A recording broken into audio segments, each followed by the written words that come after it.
et 10. Israël est semblable à une vigne qui dégénère. Il ne produit du fruit que pour lui-même. Plus il a eu de fruits, plus il a édifié d'autels. Plus sa terre était belle, plus il embellissait les stèles pour ses divinités. Leur cœur est faux, mais ils vont maintenant devoir payer leurs fautes. Lui, l'Éternel, brisera leurs autels, et il renversera leurs stèles. Et alors, ils diront, nous n'avons pas de roi, c'est parce que nous n'avons pas craint l'Éternel. Et puis, si nous avions un roi, que ferait-il pour nous? Ils donnent leur parole, ils font de faux serments, ils concluent des alliances, et les procès se multiplient comme une plante vénéneuse dans les sillons des champs. Ils ont peur pour le veau de Beth-Aven, les habitants de Samarie, et à cause de lui, ses prêtres et son peuple prendront le deuil. Qu'ils se réjouissent donc maintenant de sa gloire, qui s'en va loin d'eux en exil.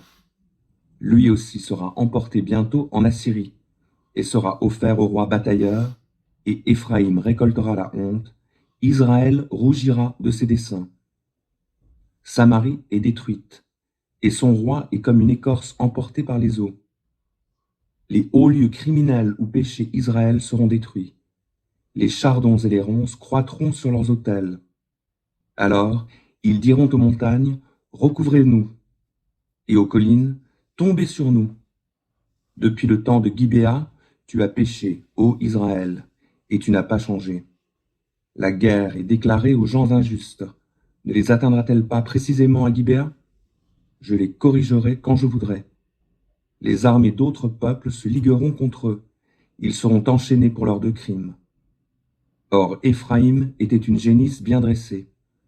Elle aimait à fouler le grain, mais je ferai passer son beau cou sous le joug. Je vais atteler Éphraïm, Juda labourera, et Jacob traînera la herse.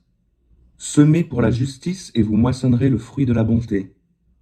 Défrichez-vous un champ nouveau, car voici qu'il est temps de se tourner vers l'Éternel, en attendant qu'il vienne et qu'il fasse pleuvoir la justice pour vous. Vous avez labouré, préparé le terrain pour la méchanceté. Vous avez moissonné de l'injustice et du mensonge. Vous en avez mangé le fruit, car vous avez placé votre confiance dans votre politique et dans la multitude de vos guerriers. C'est pourquoi, chez ton peuple, on entendra un bruit tumultueux. Toutes vos forteresses seront détruites, tout comme Beth Arbel l'a été par Salmon, en ce jour de combat où l'on a renversé la ville sur sa population.